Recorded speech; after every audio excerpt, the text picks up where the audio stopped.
Un'ondata che non si ferma, nuovi arrivi di profughi in Veneto. Nella nostra regione dal 6 aprile sono arrivate 450 persone. A pagarne le conseguenze è stata soprattutto la provincia di Padova, alla faccia delle promesse del ministro dell'Interno Marco Minniti, che proprio in un incontro nella prefettura del Santo meno di un mese fa aveva promesso al sindaco di Bagnoli di ridurre drasticamente i numeri all'interno dell'hub di San Siro, cosa mai avvenuta.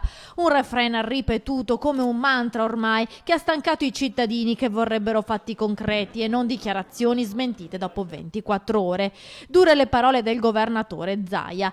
Altri chiudono le frontiere, noi le apriamo sempre di più. Continuiamo a vedere gli esponenti e i rappresentanti di questa maggioranza di governo che vengono a rassicurare i veneti, che danno colpa alla regione, ma si dimenticano di dire che ogni anno 200.000 migranti arrivano in Italia, che le regioni siano rosse, bianche, arancioni, della Lega o di quello che volete, comunque i migranti arrivano.